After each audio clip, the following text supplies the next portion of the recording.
नमस्कार, आप देख रहे हैं न्यूज इंडिया और मैं हूं आपके साथ अंजनी कुमार सिंह। आज चुनाव आयोग का बड़ा फैसला आने वाला है। आज 15 तारीख है और आज चुनाव आयोग ने कहा था कि रिव्यू किया जाएगा, क्योंकि 8 तारीख को जब चुनाव की तारीखों का ऐलान हुआ था तो कई पाबंदियां लगाई गई थी, जिसमें कहा गया था कि रैली नहीं होगी, रोड शो नहीं होगा, कोई भी नुक्कड़ सभा नहीं होगी और 15 तारीख को इस पर फिर रिव्यू किया जाएगा, फिर आगे इस पर फैसला होगा। और माना जा रहा है जिस तरीके से चुनावी राज्यों में कोरोना के मामले बढ़ रहे, हो सकता है ये डेट आगे भी बढ़ जाए। लेकिन इन सब के बीच लखनऊ में समाजवादी पार्टी के कार्यक्रम में जिस तरीके से चीजें हुई हैं, उसके बाद से अब चुनाव आयोग सख्त हो गया है, क्योंकि देश में कोरोना का कहर दिन बर दिन बढ़ता जा रहा है। दूसरी ओर 5 राज्यों में विधानसभा चुनाव है और जिसको लेकर चुनाव आयोग एक्शन में है। दरअसल चुनाव आयोग ने 8 जनवरी को सार्वजनिक रैलियों, रोड शो, नुक्कड़ सभाओं पर 15 जनवरी तक प्रतिबंध लगाई थी, लेकिन इस प्रतिबंध की जो मियाद है आज खत्म हो रही है। आज चुनाव आयोग एक बैठक करने वाला है जिसमें फैसला लिया जाएगा कि कोविड महामारी को देखते हुए 5 राज्यों में जो रैलियां हैं, रोड शो है, नुक्कड़ सभाओं पर प्रतिबंध को क्या उससे आगे बढ़ाया जाए या नहीं। लेकिन उसके पहले जिस तरीके से लखनऊ में जो कुछ हुआ, समाजवादी पार्टी की वर्चुअल प्रेस कॉन्फ्रेंस के नाम पर हजारों की संख्या में भीड़ आई, उस पर चुनाव आयोग काफी सख्त है। क्योंकि अब वहां पे हजारों की संख्या में भीड़ आई और भीड़ आने के बाद वहां पर धज्जियां उड़ाई गई। मंच पर जो लोग नेता थे, जिसमें खुद राष्ट्रीय अध्यक्ष अखिलेश यादव थे, स्वामी प्रसाद मौर्य भी थे, किसी ने मास्क नहीं लगाया था। हजारों की संख्या में भीड़। ये जो वर्चुअल प्रेस कॉन्फ्रेंस थी, ऐसी प्रेस कॉन्फ्रेंस हमने अपने जीवन में कभी नहीं देखा था और इसको लेकर चुनाव आयोग सख्त है, एक्शन मोड में है। देखिए इस रिपोर्ट को आप।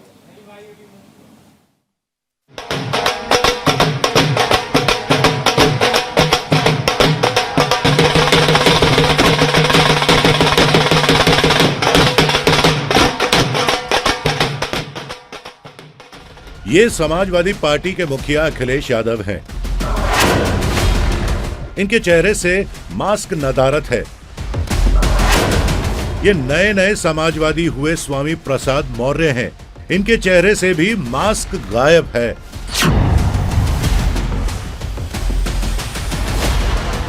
ये बीजेपी का कमल छोड़ समाजवादी पार्टी में शामिल हुए डॉक्टर धर्म सिंह सैनी हैं। डॉक्टर हैं, इसके बावजूद भी मास्क नहीं पहना। मंच पर मौजूद एक एक नेता को ध्यान से देखिए, शायद किसी के चेहरे पर मास्क नजर आए। 5 राज्यों में विधानसभा चुनावों के ऐलान के साथ ही चुनाव आयोग ने साफ कर दिया था कि किसी भी रैली और रोड शो का आयोजन नहीं होगा। साइकिल, बाइक और पदयात्रा पर भी रोक रहेगी। चुनाव आयोग के सियासी दलों को साफ निर्देश है कि वो ज्यादा से ज्यादा वर्चुअल रैली या डिजिटल रैली पर जोर दें। मगर इन सियासी सूरमाओं के कानों में जूं तक नहीं रेंगती।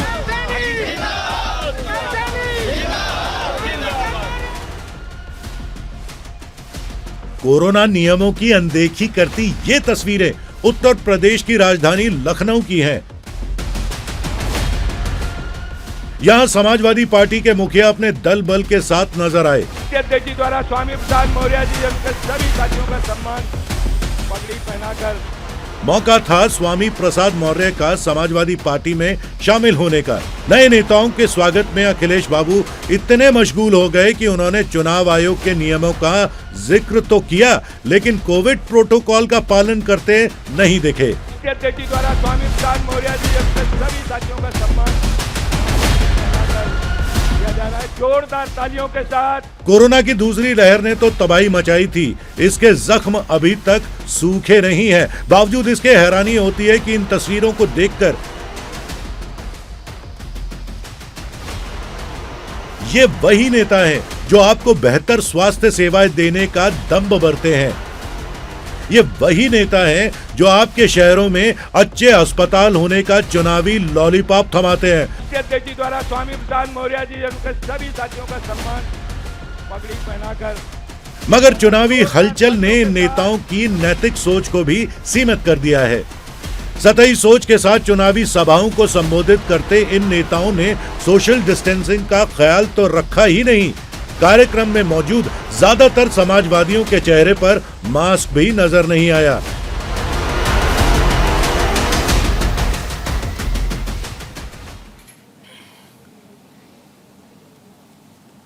आज चुनाव आयोग एक बैठक करने वाला है और जिसमें आगे की रणनीति पर चर्चा होगी और आज इसमें तय होता कि आगे क्या रैली होनी है, रोड शो होना है, नुक्कड़ सभा होनी है, क्या नहीं होना। इस बात का भी इंतजार समाजवादी पार्टी ने नहीं किया। दरअसल स्वामी प्रसाद मौर्य और बीजेपी के तमाम जो बागी विधायक थे उनको समाजवादी पार्टी में ज्वाइन कराना था और इसको लेकर एक वर्चुअल प्रेस कॉन्फ्रेंस का आयोजन किया गया था, लेकिन हजारों की संख्या में भीड़ तो पार्टी दफ्तर के अंदर थी और जैसा कि हमारे सहयोगी बता रहे थे करीब 2 किलोमीटर तक सड़कों पर भी लोगों का हुजूम था और इस दौरान कोरोना गाइडलाइंस की धज्जियां उड़ाई गई, आदर्श आचार संहिता की धज्जियां उड़ाई गई। क्या एक दिन का इंतजार समाजवादी पार्टी के लोग नहीं कर सकते थे, क्योंकि आज उस पर एक अहम बैठक होने वाली थी। अब सवाल ये उठता है कि क्या समाजवादी पार्टी को इस बात की फिक्र नहीं है कि यहां कोरोना से लोगों की जान खतरे में पड़ रही है? क्या राजनीति कोरोना पर भारी पड़ रही है? इसी पर आज हम चर्चा करेंगे। कई खास मेहमान हमारे साथ जुड़ेंगे, उनका परिचय आपसे करवा दें। हमारे साथ राहुल लाल जी, राजनीतिक समीक्षक हैं, जुड़ रहे हैं, आपका बहुत बहुत स्वागत है। शुभेंदु अवस्थी जी हमारे साथ जुड़ गए हैं, प्रवक्ता बीजेपी के, आपका बहुत बहुत स्वागत है। और हमारे साथ हमारे संवाददाता नीरज भी हमारे साथ लखनऊ से जुड़ रहे हैं। नीरज, सबसे पहले आप ही के पास आएंगे। 15 जनवरी तक का समय था, 15 जनवरी को चुनाव आयोग रिव्यू करने वाले थे कि भाई आगे की क्या रणनीति होगी, क्या आगे मंजूरी दी जाएगी रैली की या नहीं। लेकिन जिस तरीके से समाजवादी पार्टी का कार्यक्रम था, virtual press conference, virtual rally थी, लेकिन इसको तो शक्ति प्रदर्शन में इसको तब्दील कर दिया गया। हजारों की संख्या में लोग वहां पर पहुंचे, तो इसका मतलब आदर्श आचार संहिता और कोरोना गाइडलाइंस की कोई फिक्र नहीं है समाजवादी पार्टी को। क्या एक्शन लिया गया है? जी बिल्कुल, देखिए कल जिस तरह का नज़ारा देखने को मिला, वो चाहे स्वामी प्रसाद मौर्य का आवास हो या समाजवादी पार्टी का कार्यालय हो, जमकर भीड़ थी। कोई भी कोरोना गाइडलाइन का पालन नहीं कर रहा था। चुनाव आयोग के जो भी नियम थे उसकी धज्जियां उड़ाई जा रही थी और ये बात साफ है कि इन नेताओं का सीधा मतलब होता है कि सारे नियम आपके लिए हैं, हमारे लिए कोई नियम नहीं। और अगर इस पर कोई कार्रवाई होती है तो विक्टिम कार्ड खेलना शुरू हो जाता है। इस पूरे मामले पर 2600 लोगों पर एफआईआर दर्ज की गई है, लेकिन उसके बाद फिर से विक्टिम कार्ड खेलना शुरू हो गया कि हमें दबाया जा रहा है और हमारी रैली को रोका जा रहा है और तमाम इस तरह के जो बयानात हैं वो नेताओं के सामने आने लगे हैं। लेकिन ये नहीं पता कि ये कोरोना की लहर अगर एक बार फिर से उठ गई तो ये नुकसान किसका होगा। अभी दूसरी लहर 1 साल पहले हमने देखी है कि किस तरह से स्वास्थ्य सेवाएं उत्तर प्रदेश में चरमरा गई थी और तमाम लोगों की मौतें हुई थी। लेकिन अभी और अभी सिर्फ और सिर्फ चुनाव की जीत को देखते हुए, गुणा गणित को देखते हुए इस तरह से कोरोना गाइडलाइन की धज्जियां उड़ाना, वो कोई भी पार्टी हो, किसी के लिए उचित नहीं है, क्योंकि जिंदगी सबसे ज्यादा जरूरी है। बिल्कुल। राहुल लाल जी, आपके पास आएंगे। 5 राज्यों के चुनावी हलचल पर बड़े करीब से आप नजर रखते हैं और जिस तरीके से चुनाव आयोग, पहले तो हम लोग ये भी चर्चा कर रहे थे कि भाई चुनाव होना चाहिए नहीं होना चाहिए। हमारे साथ समाजवादी पार्टी के प्रवक्ता महेश जी भी जुड़ गए। महेश आर्य जी, आपका भी बहुत बहुत स्वागत है। और अब महेश जी आप ही के पास आएंगे। हम राहुल लाल जी के पास जाने वाले थे कि महेश जी आपके पास सबसे पहले आएंगे। 15 तारीख यानी आज चुनाव आयोग बैठक करने वाले हैं और उसमें ये चीजें आगे तय होगी, रिव्यू किया जाएगा कि भाई कोरोना के मामले क्या हैं, आगे रैली होगी नहीं होनी, तमाम सारी चीजें होने वाली थी। लेकिन उसके पहले, एक दिन पहले ही आप लोगों ने virtual press conference, virtual rally के माध्यम से आप लोगों ने हजारों की संख्या में भीड़ जुटा ली, कोरोना गाइडलाइंस की धज्जियां उड़ा दी। और आज ये जो रिपोर्ट आई है, 13,000 मामले एक दिन में यूपी में आए हैं, 70,000 से ज्यादा मामले एक्टिव चल रहे हैं यूपी में। तो क्या दिखाना क्या चाहते हैं आप लोग? देखिए, इस समय समाजवादी पार्टी का बढ़ता हुआ जनाधार है। लोग भारतीय जनता पार्टी से धोखा खा करके समाजवादी पार्टी की तरफ बढ़ रहे हैं, तो समाजवादी पार्टी ने सबके लिए दरवाजा खोला है। अब रही बात इसकी, तो उसके लिए इसको लेकर के भाजपा बौखलाई भी हुई है, इसने विश्वास जनाधार खो दिया। रही बात इसकी, तो एक्चुअली हमारी जो वहां पर पूरी गाइडलाइन जो इस तरीके से कोविड की रही है, उसके हिसाब से पूरी पार्टी में व्यवस्था है, सैनिटाइजर करके लोग जा रहे हैं। अभी इन्हीं से सवाल पूछे, भारतीय जनता पार्टी जो सरकार सत्तारूढ़ है, सबके लिए कानून बना रही है और लोगों को कह रहे कानून के सामने सभी एक जैसे हैं। महेश जी, मुझे लगता है कि अभी जो कल जो कुछ हुआ है, आपको उस पर खेद नहीं है, मतलब आपको अपनी गलती का एहसास नहीं हो रहा है। मैं आपकी बात पे आता हूँ। अभी 3 दिन पहले ही जब उत्तर प्रदेश में भाजपा के प्रभारी और सुनील बंसल जी और प्रदेश अध्यक्ष जी जो कार्यकारिणी किए थे, सारे लोग पॉजिटिव होने के बाद भी और उस पर कोई भी उन्होंने कार्रवाई नहीं की गई, न उनकी कार्रवाई हुई। और अभी जो उसके असीम अरुण जी भारतीय जनता पार्टी में शामिल, मेरे सवालों से आप बच रहे हैं। आप देखिए, आप बीजेपी के ऊपर क्या जा रहे हैं? उन्होंने अपने अपने अपने अंदर में बैठक की थी। नहीं, कानून एक जैसा नहीं, कानून क्या हुआ? उन्होंने रैली की थी, उन्होंने रैली की थी सर, उन्होंने रैली की थी। कार्यकर्ताओं के खिलाफ आपने FIR दर्ज रैली की थी बीजेपी ने, आप बीजेपी के ऊपर आरोप लगाया सर। नहीं थी सर, उन्होंने रैली की थी, कार्यकर्ता आ रहे थे सर। इस बात की मंजूरी आपको दी गई थी? आपने परमिशन ली थी? नहीं, हम कार्यकर्ता पार्टी में तो कोई भी आ सकता है। अभी मैं यही सवाल पूछ रहा हूँ कि जब भारतीय जनता पार्टी की बैठक, अरे माहौल क्या है सर? अभी कोरोना के दौर से हम गुजर रहे हैं सर। हर दिन यूपी में 13,000 मामले सामने आ रहे हैं। आप क्या बात कर रहे हैं? 1 साल पहले निजामुद्दीन में तबलीगी, महेश जी, आप सवालों से भाग रहे हैं, आपके पास जवाब नहीं है, आप फंस चुके हैं। महेश जी, हमारी पार्टी 26 मेरा बहुत सीधा सा सवाल है सर। अरे आप बहुत जिम्मेदार पार्टी है सर, बहुत जिम्मेदार, बहुत बड़ी पार्टी है सर। आपके ऊपर पूरे यूपी की निगाहें हैं। और एक छोटा सा सवाल मैं पूछ रहा हूं, चुनाव आयोग ने कहा था कि भाई जो आपदा की स्थिति है, ऐसे में चुनाव हम करवा रहे हैं, बहुत सावधानी। आप लोगों से भी निवेदन किया था कि रैली मत करिएगा, नुक्कड़ सभा मत करिएगा, और आप जाइए डोर टू डोर कैंपेन करिए, वो भी सिर्फ 5 लोगों के साथ। आप जो है, आप हजारों के लोगों की भीड़ लेके जो है लोगों की जान खतरे में डाल रहे हैं, ऊपर से कह रहे हैं कि हमने ये तीर मार दिया। की गाइडलाइन का, कोविड गाइडलाइन की समाजवादी पार्टी हमेशा उसका तो कहां दिख रहा है पालन? और उसका पालन करती है, आगे भी करेगी। कल कहां हुआ पालन सर? बुलाई नहीं गई थी, कार्यकर्ता लोग आ रहे हैं, कार्यकर्ता ज्वाइन कर रहे हैं, हजारों की संख्या में अगर आ रहे हैं तो फिर उसके लिए तो इस पर रोक लगाना किसकी जिम्मेदारी है सर? प्रति आस्था करें, पार्टी के प्रति लोगों की आस्था है, उसको हम कैसे रैली हमने बुलाई? अरे तो ऐसे तो समाजवादी पार्टी, BSP सबके प्रति आस्था है, सबके प्रति आस्था है। आपके घर में अगर कोई मेहमान आता है तो आपको उसको भगाएंगे क्या? आपको सैनिटाइजर? अरे ये बताइए, जब ये नियम बना दिया गया है कि हमारे घर में सिर्फ 2 ही लोग आएंगे, तो हम जबरदस्ती क्यों लोगों को बुलाएंगे? हम बता देंगे कि भैया ये वर्चुअल रैली है, आप उससे जुड़िए। हमने बुलाए नहीं थे, लोग आस्था प्रकट करते हुए खुद आ रहे हैं। मतलब आपको खेद नहीं है? कल जो कुछ हुआ उसका अफसोस आपको नहीं है सर? हजारों लोगों के अपने कार्यकर्ताओं की जान खतरे में डाली, आपको कोई खेद नहीं है? प्री प्लान करके कोई ऐसा नहीं किया था, हमारी पार्टी हमेशा। अरे आप लोग शक्ति प्रदर्शन कर रहे हैं, आपको कोई खेद नहीं है? क्या आपसे भी आप भी माफी मांगेंगे कल जो हुआ, कि आगे नहीं होगा ऐसा? नहीं, मैं तो ये कह रहा हूं कि भविष्य में भी, आगे से भी हमारी पार्टी पूरी गाइडलाइन का पालन करती है, ऐसे ही करेगी और करती रहेगी। ठीक है, एक बड़ी खबर आ रही है, एक बड़ी खबर आ रही है सर, एक बड़ी खबर आ रही है अखिलेश की रैली से जुड़ी। इस वक्त की सबसे बड़ी खबर यह है कि 11 बजे तक अखिलेश चुनाव आयोग से रिपोर्ट मांग, चुनाव आयोग ने अखिलेश यादव से रिपोर्ट मांगी है। बड़ी खबर, चुनाव आयोग ने अब अखिलेश यादव से रिपोर्ट मांग ली है। प्रेस कॉन्फ्रेंस में हजारों की भीड़ पर अब उनको जवाब देना होगा। ये इस वक्त की सबसे बड़ी खबर आपको बता रहे हैं। अब चुनाव आयोग एक्शन मोड में है। कल 2500 कार्यकर्ताओं पर FIR दर्ज किया गया था। आज चूंकि मुखिया हैं, उनकी जिम्मेदारी होती है कि भाई आप वर्चुअल करिए ना, वर्चुअल आप जो है, आप टेक्नोलॉजी स्मार्ट चीफ मिनिस्टर हैं, आप अपने जो है ऐप पे आप तमाम तरीके से अपने कार्यकर्ताओं को संबोधित कर सकते थे। अब चुनाव आयोग ने उनसे जवाब मांगा है कि आखिर वर्चुअल प्रेस कॉन्फ्रेंस जब आपने आयोजित की थी, हजारों की भीड़ कैसे आ गई? जी महेश जी।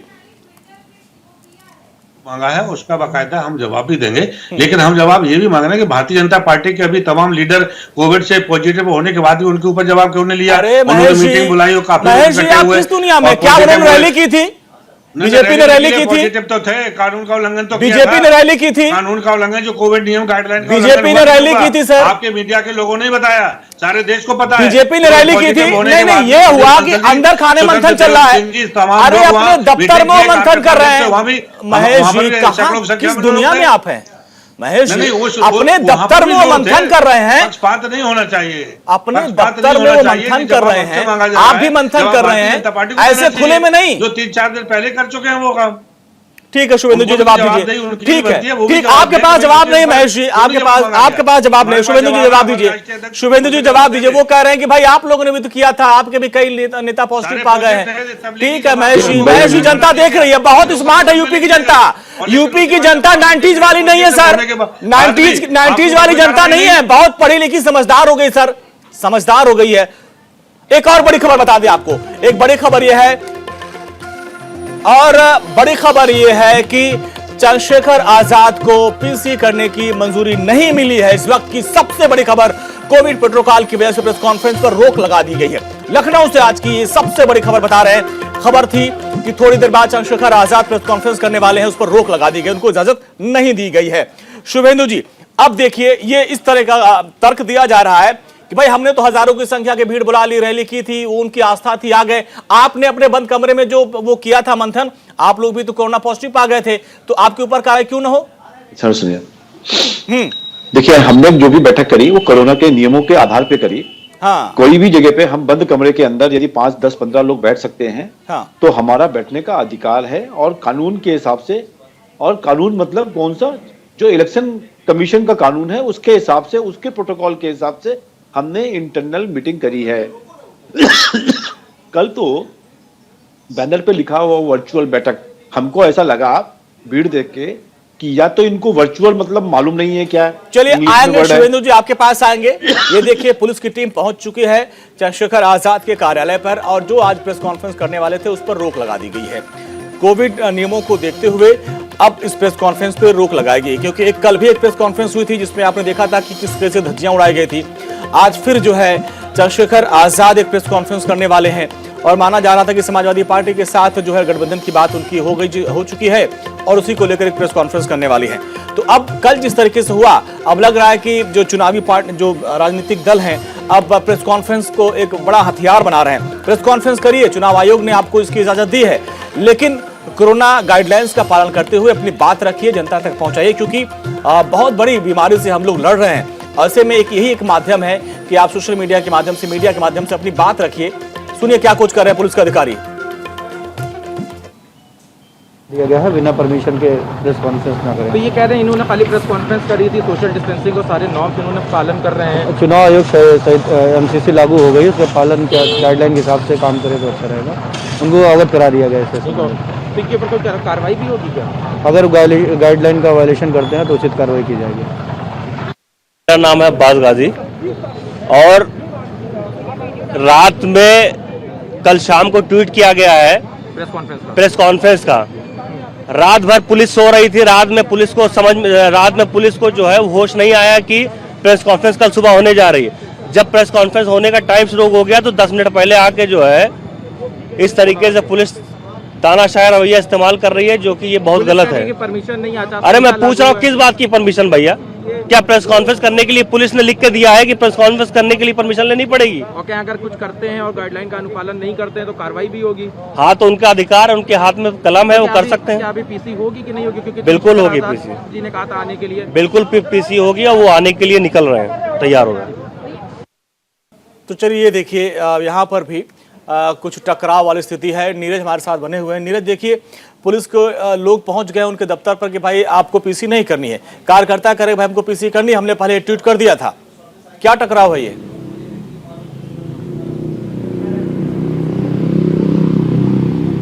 नीरज, आवाज मिल रही है आपको?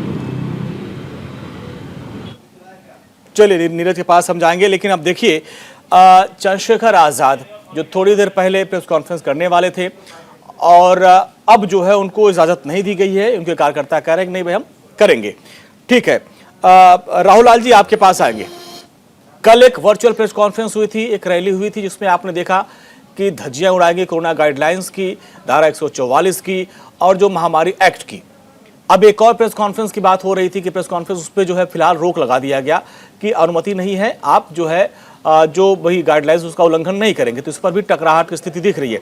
कि अब आपको लगता है कि इस तरीके की धज्जियां उड़ाकर साथ साथ जो है नियमों की अनदेखी कर रहे हैं और अपने कार्यकर्ताओं को भी और पूरे यूपी को भी कहीं न कहीं कोरोना के चपेट में ढकेल रहे हैं ये राजनीतिक पार्टियां, खासकर समाजवादी पार्टी ने कल जो कुछ किया? देखिए अंजनी जी, सबसे महत्वपूर्ण चीज कि कल जो घटनाक्रम हुई उतनी भीड़ की जरूरत नहीं थी। भीड़ नहीं होती तो वो ज्यादा बेहतर चीज होता, क्योंकि कोरोना की स्थिति है, ये मैं मान रहा हूँ। लेकिन साथ ही साथ इलेक्शन कमीशन को दिखना पड़ेगा कि वो तटस्थ और सबों को इक्वल प्लेटफॉर्म दे रही है। इलेक्शन कमीशन की भी छवि ऐसी नहीं बननी चाहिए कि आप ऐसा लगे कि भाई बीजेपी के एक टूल बने हुए हैं। अब अगर मान लीजिए कि अभी चंद्रशेखर अगर समाज बुला रहे हैं वहां पे और आपने पहले ही रोक लगा दी, तो क्या भारतीय जनता पार्टी अगर कोई प्रेस कॉन्फ्रेंस करेगी तो क्या उसके ऊपर भी पहले रोक लगा जाएगा? वो अनुमति अब तक जितना भी press conference Bharatiya Janata party ने किया वो अनुमति लेके किया गया। ये कई बड़े गंभीर मामले हैं, क्योंकि मैं डे वन से ही कह रहा हूं कि इस समय वर्चुअल रैली का समय है। लेकिन इलेक्शन कमीशन के लिए यह भी आवश्यक है कि कुछ पार्टियों के पास वर्चुअल रैली के लिए बड़ा इंफ्रास्ट्रक्चर मौजूद है, जो छोटी पार्टियां हैं उनके पास वर्चुअल रैली के लिए बड़ा इंफ्रास्ट्रक्चर मौजूद नहीं है। तो उन छोटे पार्टियों को इक्वल प्लेटफॉर्म कौन उपलब्ध कराएगा? ये जिम्मेवारी भी इलेक्शन कमीशन की बनती है। अभी आपने पुलिस के अधिकारी का बयान सुना, वो ये कह रहे थे कि अगर जो है उल्लंघन किए बिना वो करेंगे तो कोई दिक्कत नहीं है। तो अभी आप देखिए कल की जो खबर हुई थी, कल आपने देखा एक प्रेस कॉन्फ्रेंस होनी थी और जिस तरीके से हजारों की भीड़ जुटी, सारे जो है नियमों को ताक पे रखा गया, उसको आपने बहुत हल्के में एक लाइन बोल के टाल दिया कि वो उचित था क्या? मैंने टाला नहीं अंजनी जी, देखिए उस प्रकार की भीड़ की कोई जरूरत नहीं थी। भीड़ नहीं होती तो ज्यादा बेहतर होता है। ये विवाद का पूरा विवाद उठता भी नहीं सामने में। तो लेकिन क्या हम लोग कभी ऐसा भी दृश्य देखेंगे जो जिस तरह से इलेक्शन कमीशन विपक्षी पार्टियों के ऊपर कार्रवाई कर रही है, क्या उसी रूप में वो सत्तारूढ़ पार्टी के ऊपर दिखेगी? क्योंकि हमें अभी भी याद है कि पश्चिम बंगाल के समय में भी कोरोना प्रोटोकॉल के साथ ही रैली करने की अनुमति थी और भारतीय जनता पार्टी सेकेंड लहर के बीच में लगातार रैली कर रही थी कोरोना प्रोटोकॉल को तोड़कर, और इलेक्शन कमीशन ने एक भी कार्रवाई नहीं की थी। तो यह सवाल मैं इसलिए उठा रहा हूं क्योंकि इलेक्शन कमीशन की ही जिम्मेवारी होती है कि वो सबों को इक्वल प्लेटफॉर्म दे। और मैं यहाँ पे डिजिटल डिवाइड की स्थिति है, जो हमारे तमाम पॉलिटिकल पार्टीज है उसमें डिजिटल डिवाइड की स्थितियां मौजूद है। तो ये इस अंतराल को कैसे भरा जाएगा, ये भी एक बड़ा गंभीर सा मामला बनता है। अभी जो चंद्रशेखर आजाद की रैली पे जो प्रेस कॉन्फ्रेंस पे रोक लगाई गई है, आपने उसको लेकर चुनाव आयोग पे सवाल खड़े कर दिए कि आपने ये गलत किया है। नहीं, मैं कह रहा हूं कि अच्छी बात है वो कर रहे हैं कोरोना रोकने के लिए, लेकिन क्या वो ऐसा ही व्यवहार वो भारतीय जनता पार्टी के साथ अभी जब बीजेपी वाले करें तोड़े तब ना, आपने तो पहले कर दिया। पहले बीजेपी वाले के तोड़ने का मैं इतिहास बता दे रहा हूँ। पिछले अभी वर्तमान में आइए ना, इतिहास में जाएंगे तो मेरे पास भी बहुत इतिहास है। सेकेंड वेव में अच्छी ये बताइए, सेकेंड वेव में जो जनहानि हुई थी क्या नहीं? ठीक है, देखिए आपने अब ये देखिए, नहीं अब देखिए मैं आ रहा हूं। अभी एक तरफ तो रोक लगाई गई, दूसरी तरफ ये देखिए बीजेपी की तस्वीर। मैं वही दिखा रहा हूं राहुल लाल जी, मैं दिखा रहा हूं वो तस्वीरें। ये ब्रजेश पाठक जी हैं, कानून मंत्री हैं, और इनके यहां देखिए कैसी भीड़ लगी हुई है। यानी कोई दूध का धुला नहीं है, चाहे वो समाजवादी पार्टी हो चाहे बीजेपी हो, हर तरफ यही है। देखिए माननीय जी, मैं आ रहा हूं, पहले तस्वीरें दिखा लूं, मैं आपके पास आऊंगा। मुझे पता है आपको बहुत बोलने का मौका मिलेगा इस पे, लेकिन पहले मैं दिखा लूं तस्वीरें। मैं दोनों दिखा रहा हूं, समाजवादी पार्टी की भी और बीजेपी की भी, कि यहां पर भी देखिए, यहां पर भी किसी के चेहरे पे मास्क नहीं है, यहां भी कोरोना गाइडलाइंस की धज्जियां उड़ाई जा रही है, कोई 2 गज की दूरी नहीं है। तो ऐसे में ये तमाम जो राजनीतिक पार्टियां हैं, इनको सिर्फ सत्ता से मतलब है, इनको सिर्फ जो है चुनाव से मतलब है। और कोरोना फैले, लोगों की जान जोखिम में पड़े, इससे कोई फर्क नहीं पड़ता। भाई शुभेंदु जी, अभी समाजवादी पार्टी पे तो आप बड़े हमलावर थे, यहाँ आपके कानून मंत्री भी देखिए प्रेस कॉन्फ्रेंस कर रहे थे थोड़ी देर पहले, और यहाँ पे देखिए भीड़ थी और किसी ने कोई मास्क नहीं लगा रखा था। सर मैं बिल्कुल क्लियरिटी से कहना चाहता हूं, भारतीय जनता पार्टी बिल्कुल सजग है, और यदि ब्रजेश पाठक जी ने ऐसी कोई रैली करी है उनके ऊपर इमीडिएटली। अरे राहुल जी बोले दीजिए, मैं सवाल कर रहा हूं ना। राहुल जी मैं खुद सवाल करता हूं, मैं सबसे सवाल करता हूं, आपके पास आऊंगा जी। भारतीय जनता पार्टी बिल्कुल सजग है। कोई भी बैठक, कोई भी रैली, कुछ भी संख्याओं में, जितनी 5 लोगों की बैठक है तो 5, मैं खुद 44 कॉन्स्टिट्यूएंसीज को देख रहा हूं, संयोजन का काम देख रहा हूं। और मैं एक बात कहना चाहता हूं कि हमारे एक जगह पर हमने बोला है कि 5 से ज्यादा लोग नहीं जाने चाहिए। हम लोग बिखर गए हैं। सर देखिए, एक बात आप समझिए, हाँ, जो तस्वीरें में राहुल लाल जी जैसा बोल रहे हैं, ऐसा लगता है कि बड़ी दिक्कत है, विपक्ष के ऊपर डालते हैं। नहीं ठीक है, नहीं महेश जी मैं यहाँ बैठा हूँ, महेश जी मैं यहाँ बैठा हूँ, मैं एक तस्वीर दिखाऊंगा, मैं एक सबकी तस्वीर दिखाऊंगा। राहुल आ रहा हूँ महेश जी, मैं इनसे सवाल कर लेने दीजिए, मैंने आपसे सवाल किया, आप भी अब शुभेंदु जी आपके पास आएंगे। देखिए मैं दोनों तस्वीर दिखा रहा हूं, एक तरफ समाजवादी पार्टी की जहां पर हजारों की भीड़ है, और आपकी तस्वीर दिखा रहा हूं, मंच पर बैठे हैं ब्रजेश पाठक और लोग भी बैठे हैं, और सामने करीब 40-50 लोग बैठे, किसी के चेहरे पे मास्क नहीं है। तो आप लोग भी धज्जियां उड़ा रहे हैं कि आपके ऊपर भी कार्रवाई होगी, यही सवाल है। बिल्कुल होनी चाहिए, यदि हमने ऐसा किया तो होनी चाहिए, पर जिस तरीके से राहुल लाल जी और बोल रहे हैं, हमको लगता नहीं है कि ये राजनीतिक विश्लेषक है। हमको लगता है ठीक है, थोड़ा उनका नहीं, राहुल जी का ये स्टाइल है, वो सत्ता पे तो राहुल लाल जी एक मिनट, राहुल लाल जी एक मिनट, मैं बता रहा हूं, नहीं राहुल लाल जी मैं बैठा हूं ना, राहुल लाल जी मैं बैठा हूं। देखिए राहुल लाल जी समीक्षक है, वो सत्ता पे तीखे हमले करते हैं, वो सत्ता पे तीखे हमले करते हैं, क्योंकि उनका ये मानना है कि सत्ता में आप है तो तीखे हमले आप पे किए जाएंगे। भाजपा पे करते हैं, सुनना पसंद नहीं है। नहीं महेश जी, मैं बैठा हूं ना, मैं सबको सुनाऊंगा जी। अब बोलिए शुभेंदु जी। मैं ये कह रहा हूँ लाल जी सत्ता पे नहीं भाजपा पे करते हैं, मैं बहुत समय से देख रहा हूँ। दूसरी बात तो वो जैसा बड़ी खबर आ गई, बड़ी खबर आ गई सर, बड़ी खबर आ गई। चंद्रशेखर आजाद की प्रेस कॉन्फ्रेंस को इजाजत दे दी गई है। बड़ी खबर लखनऊ से इस वक्त की बड़ी खबर आ रही है, चंद्रशेखर आजाद अपने पीसी कर पाएंगे, इस बात की मंजूरी मिल गई है। हालांकि उनको नियमों का पालन करना होगा, क्योंकि कल जिस तरीके से हुआ, प्रेस कॉन्फ्रेंस के नाम पर नियमों की धज्जियां उड़ाई गई, उसको देखते हुए अब पुलिस की टीम भी काफी सतर्क है। क्योंकि आपने देखा होगा कल चुनाव आयोग ने कार्रवाई करते हुए गौतम पल्ली के जो थाना इंचार्ज थे उनको सस्पेंड कर दिया था। तो इस पूरे मामले में पुलिस भी काफी सतर्क है। और जब यह खबर आई कि चंद्रशेखर आजाद प्रेस कॉन्फ्रेंस करने वाले थे, तो पुलिस की टीम वहां पर पहुंच गई। और अब यह कहा गया, जैसा कि राहुल जी मैं दिखा रहा था, कि वहां के जो अधिकारी बोल रहे थे कि अगर नियमों में रह के वो करेंगे तो कोई दिक्कत नहीं है। अब देखो उनको इजाजत दे दी गई है। जी बोलिए शुभेंदु जी, अपनी बात पूरी करिए। कहना चाह रहा हूं कि कोई भी व्यक्ति हो, चाहे भारतीय जनता पार्टी का हो और चाहे वो सपा पार्टी का हो, वो बिल्कुल नियम कानून के हिसाब से चले। और यदि कोई ऐसा करता है, कोई भी पार्टी हो, कानून जो है सबके लिए बराबर है। परंतु जब यहाँ पे बातें हो रही हैं, जो हमारे सपा के प्रवक्ता आए हैं, उन्होंने एक बार भी जवाब नहीं दिया, एक बार भी माफी नहीं मांगी कि किस तरीके से वर्चुअल बैठक के नाम से उन्होंने इतनी बड़ी भीड़ इकट्ठा करी। और अब मैं बार बार कहना चाहता हूं कि कुछ नहीं होगा इसमें। मैं बिल्कुल कह रहा हूं कुछ नहीं होगा। मतलब क्या कुछ नहीं होगा? पांडवों की सेना इकट्ठा हुई थी, बहुत सारे बिगुल बजे थे, बहुत सारे नगाड़े बजे थे, पर जीत पांडवों की हुई थी। आप जिसको भी ले आओ, और जिस तरीके से आप युद्ध करना चाहो करो, हम कानून और सत्य की तरह युद्ध करेंगे और जवाब दीजिए, से ऊपर संख्या लाएंगे। महेश जी जवाब दीजिए। नहीं, मैं ये कहना चाह रहा हूं कि देखिए, अगर हमारी कल की मीटिंग प्रेस कॉन्फ्रेंस के ऊपर उंगली उठा रही है भारतीय जनता पार्टी, तो उन्हीं से कहना चाहता हूं, वो तो हमारे समाजवादी नहीं थे, भाजपा के लोग थे। 5 साल तक जिनकी दम घोंटती रही, उसके बाद वो भाजपा का दामन छोड़ करके आए। अभी जब आ गए, समाजवादी हो गए, उनको गाइडलाइन का भी बताएंगे, पार्टी के रूल रेगुलेशन का बताएंगे और अनुशासन भी पढ़ाएंगे। अच्छा ये बताइए, कोरोना का कहर है कि नहीं, मान रहे कि नहीं आप? यूपी में कोरोना है कि नहीं, मान रहे कि नहीं आप? निश्चित रूप से कोरोना का कहर है। और जो तस्वीर में दिखा रहा था सर, आपके दफ्तर में आप खुश हो, ये वो अलग बात है। आपके दफ्तर में हजारों की भीड़ थी, और बाहर भी, दफ्तर के बाहर भी हजारों लोग थे। स्वामी प्रसाद मौर्य के घर के बाहर भी करीब सैकड़ों की संख्या में लोग थे। आप लोग क्या दिखाना क्या चाह रहे सर? अगर आप लोगों ने सादगी से प्रेस कॉन्फ्रेंस की होती, हो सकता उसका असर ज्यादा पड़ता।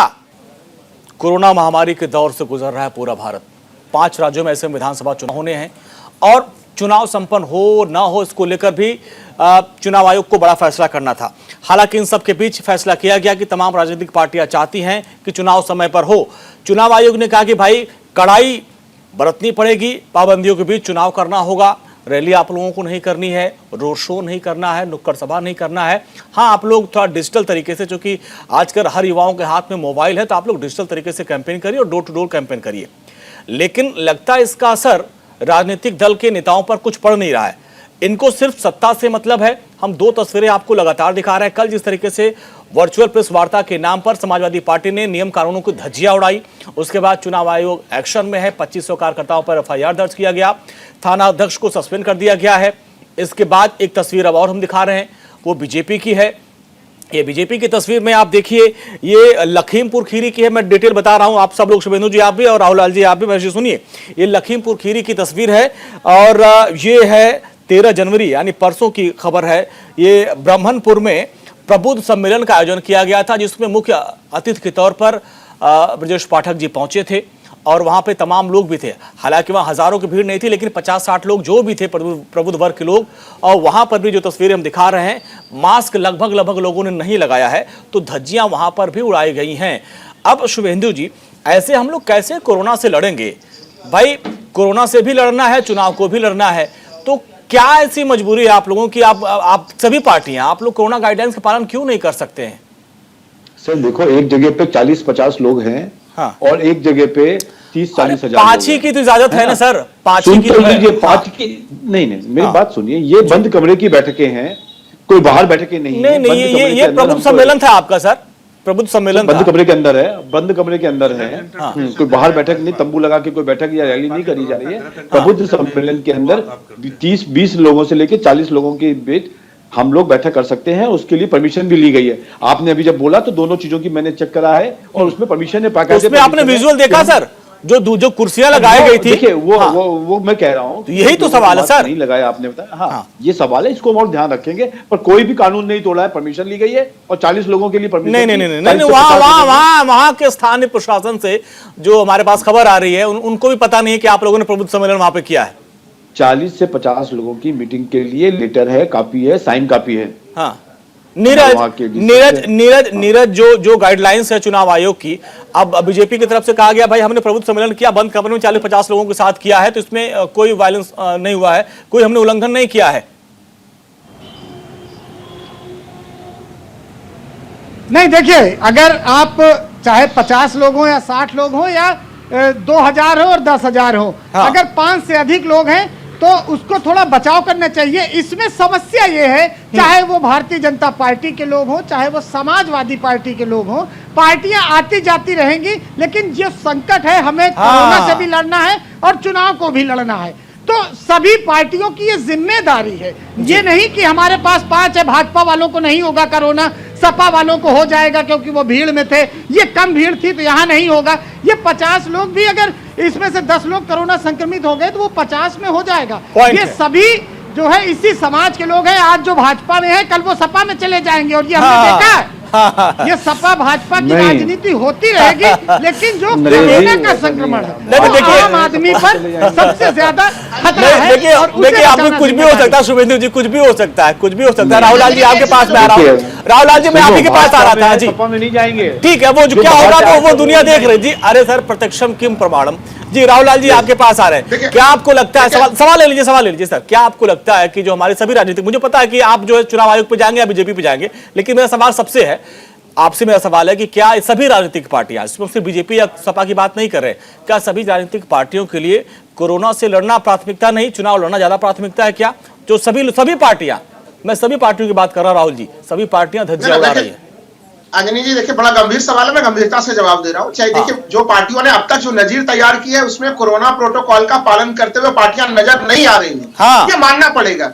आप देखिए, समाजवादी पार्टी का मैंने समर्थन नहीं किया कि उन्होंने जो कल जो किया वो बड़ा अच्छा है, उन्होंने कोई कीर्तिमान स्थापित किया जिसका स्वागत किया जाए। मैंने उसकी भी आलोचना की है कि ठीक है, उनके ऊपर इलेक्शन कमीशन अपने ढंग से कार्रवाई कर रहा है। मैं चाह रहा हूं कि जिस प्रकार से इलेक्शन कमीशन वहां पे कार्रवाई कर रहा है, दूसरा XYZ कोई भी पार्टी हो, उसी प्रकार से इलेक्शन कमीशन की वही कार्रवाई होनी चाहिए। आपने चंद्रशेखर का मामला उठाया, चंद्रशेखर को मंजूरी मिल गई है ना, थोड़ा सा निश्चित रहिए, आगे देखिए जी। आप प्रेस कॉन्फ्रेंस की तो अनुमति होनी चाहिए, देखिए प्रेस कॉन्फ्रेंस के ऊपर रोक नहीं लगा है, तो इसलिए वो अनुमति दी गई है। इलेक्शन कमीशन का वो मामला बिल्कुल स्वागत योग्य कदम है, लेकिन ये कहना कि नहीं समाजवादी पार्टी ने अगर अपने वहां पे 2000 लोगों की भीड़ जुटा दी, हम वो भी होता तो उन्होंने अपने समाजवादी पार्टी ने अपने कार्यालय में किया था। लेकिन क्या कार्यालय के भीतर अभी आपके संवाददाता ने बहुत अच्छी से बात रखी कि आप 40-50 लोग भी अगर ले आए, कोरोना प्रोटोकॉल के तहत अगर पालन नहीं किया जा रहा है तो फिर तक तो फिर ये कोरोना ये तेजी से 40-50 के बाद फिर बाकी समाज में फैल जाएगा। बिल्कुल। तो इसलिए 5 लोगों से ज्यादा जहां कहीं पे भी हो, आपको 2 गज की दूरी और मास्किंग, ये तमाम तरह की चीजें, और ये कोई भी पार्टी इसका पालन करते हुए हमें नहीं दिख रही है। मैं अंजनी जी आपके इस बात से पूरी तरह से सहमत हूं। इलेक्शन कमीशन को सभी पार्टियों के ऊपर बहुत ही सूक्ष्मता से नजर डालनी पड़ेगी, विशेषकर उनके ऊपर यह आरोप न लगे कि केवल वो विरोधियों के ऊपर कर रहे हैं, सत्ता पक्ष को भी काफी ध्यान से उन्हें देखना पड़ेगा। बिल्कुल। और आप भी बहुत बारीकी से मूल्यांकन करते हैं, ठीक है। अब महेश जी आपके पास आएंगे। सर देखिए, चुनाव हम लोग लड़ेंगे, लेकिन हमारे यूपी की जनता को सुरक्षित रखना भी आपकी जिम्मेदारी है। बीजेपी बहुत बड़ी पार्टी है, समाजवादी पार्टी बहुत बड़ी पार्टी है, अखिलेश यादव बहुत बड़े नेता हैं। अगर वो कहीं जाते हैं तो जाहिर सी बात है भीड़ आएगी, लेकिन उनकी बात भी माननी पड़ेगी उनके कार्यकर्ताओं को। अगर आप साफ साफ कर दिए होते कि देखिए भाई हम प्रेस कॉन्फ्रेंस करने वाले हैं, स्वामी प्रसाद मौर्य को शामिल कराने वाले हैं, लेकिन हमको लगता है कि अखिलेश यादव ने जो बयान दिया, वो बयान मेरे पास है, कहिए तो मैं सुना सकता हूं, उनको भी इस बात का इल्म नहीं है। वो भी बहुत खुश है कि भाई इतनी भारी संख्या में लोग हमारे पास आ रहे हैं, उनको भी कोई बहुत मलाल नहीं दिख रहा है। देखिए, ऐसा है कि जैसे मैं इस बात को पूरी तरह से मानता हूं क्योंकि कोरोना की त्रासदी की अभी जो दो जो गुजर चुके हैं, अब काफी लोगों ने अपनों को खोया है। और उस दौरान जो संवेदनहीनता दिखाई भारतीय जनता पार्टी और उसकी सरकार ने, तो मैं समझता हूं कि उससे सारे लोग दुखी बिते थे और हम चाहते हैं कि इस तरीके से दोबारा कोई इस तरह त्रासदी हमें हमारी जनता को ना झेलना पड़े। ये बात जो मीटिंग की बात आई है, तो वो एक्चुअली क्या है कि उसके लिए प्रशासन को देखना चाहिए। भारतीय जनता, उसमें समाजवादी पार्टी का कोई आदमी नहीं था। भारतीय जनता पार्टी के लोग जितने भी जो लोग हजारों लोग थे वो सब बीजेपी वाले आए थे ना, भारतीय जनता पार्टी के लोग थे। और वो भारतीय जनता पार्टी में जो 5 साल तक ऑक्सीजन के लिए घुट रहे थे, दम घुटी जा रही थी, वो भारतीय ये तो फिर ये तो सर बहुत नाइंसाफी आपके साथ होगी। आप क्यों महेश जी, ये तो बहुत नाइंसाफी, आपको तो आवाज उठानी चाहिए। आपके कार्यालय में सारे बीजेपी वाले आ गए थे, बैठक में रैली में सारे बीजेपी वाले आ गए थे और आपको फंसा दिया। उन्होंने समाजवादी पार्टी में समर्थन किया और उनको सदस्यता दिलाई गई। वो समाजवादी पार्टी मतलब आप ये कहना चाह रहे हैं जब वो आए थे, मैं ये कहना चाह रहा था जब वो आए थे, नहीं महेश जी, मैं जो समझ पाया, महेश जी हमारे यूपी वाले बड़े स्मार्ट हैं, हम ये समझना चाह रहे थे जब वो आए थे, जो 2,500-3 हजार लोग आए थे, जब वो आए थे तब तक वो बीजेपी वाले थे।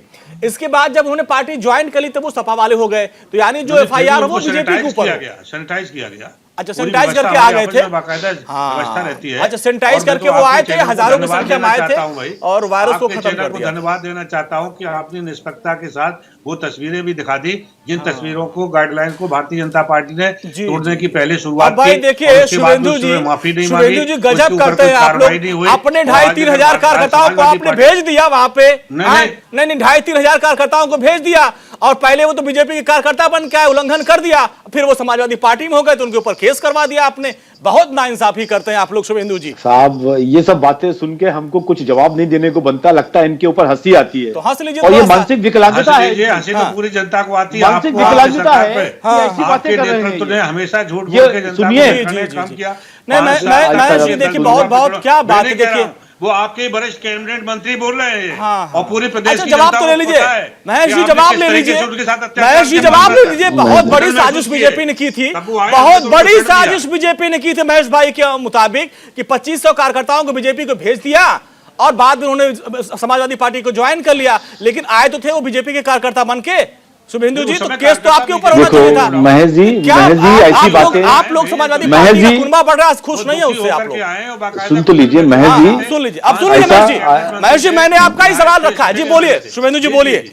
महेश जी ऐसी बातें करते समय आपको लगता नहीं है कि जनता देख रही है चैनल को, हमें जनता सुन रही होगी आपके मानसिक विकलांगता वाले सेंटेंसेस को? सबसे पहले शुरुआत आपको लगता नहीं है कि जनता हंस रही होगी आपके ऊपर? वो कोविड क्या बातें करते हो? से पॉजिटिव थे, स्वतंत्र देव सिंह कोविड से पॉजिटिव थे, कुछ कर रहे हो, बंसल जी कोविड से क्या सोच रहे हो? आपने कोई कार्रवाई की?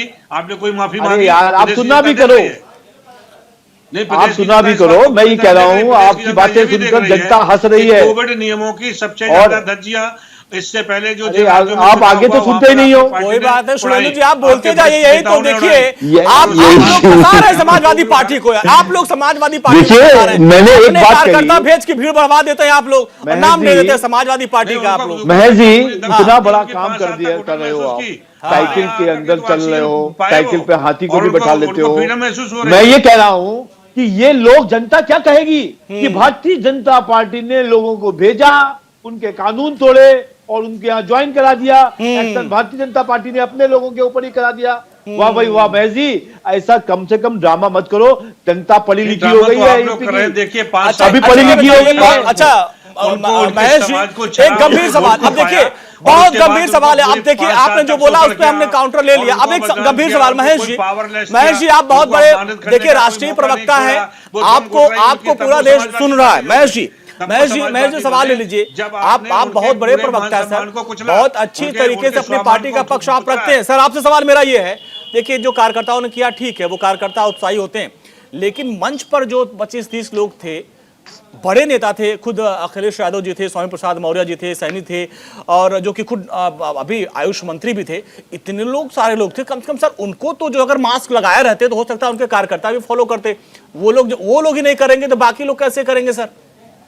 नहीं, हमारे राष्ट्रीय अध्यक्ष जी लगाए हुए थे मास्क थे और स्वामी प्रसाद मौर्य जी भी लगाए हुए थे। बहुत से कार्यकर्ताओं के पास था, लेकिन वो जो हम विजुअल दिखा रहे हैं उसमें थोड़ा सा अनविजुअल हो गया, मास्क ब्लर हो गया। ये तो मास्क में अकेला बैठा हूँ, उसके बाद भी मास्क मेरे साथ है। मैं हमेशा इसका कोविड हमारी पार्टी की शुरू से गाइडलाइन नहीं, वो जो हम राहुल जी देखिए, राहुल जी हम आप जो चर्चा कर रहे हैं कि मंच पर भी किसी जो है बड़े नेताओं के चेहरे पे मास्क नहीं दिखा था। महेश जी बोले कि मास्क कुछ लोग लगा रखे थे, हो सकता है जो हम लोगों ने वीडियो जारी किया है, जो वीडियो वहां पे है वो मास्क ब्लर हो गया होगा। हम लोग नाहक की चर्चा कर रहे हैं। मैंने कल अंजनी की प्रेस कॉन्फ्रेंस ध्यान से देखा है। देखिए आधे समय तक उनके नेताओं ने जो है कि शुरुआती समय मास्क लगा के रखे थे, बाद में मास्क खोल दिया। अच्छा, आपने देखा? बढ़िया, ठीक है। मैंने शुरुआत के समय, हाँ, बाद में मास्क खोल दिया था, तो वो मास्क लगा हुआ, जो लगा हुआ रहना चाहिए वो लगा हुआ लगातार नहीं रहा था। देखिए चीजें यही है कि अभी तक कोरोना को लेके कोई भी, देखिए चाहे वो समाजवादी पार्टी या दूसरी अन्य पार्टी हो, कोई भी गंभीर नहीं है। देखिए आप अगर बातचीत कर रहे हैं समाजवादी पार्टी के प्रवक्ता को, हम लोग ठीक है, आएंगे आपके पास, आएंगे पास। अखिलेश यादव जब एंट्री करते हैं ना, बिना मास्क एंट्री करते हैं। अच्छा,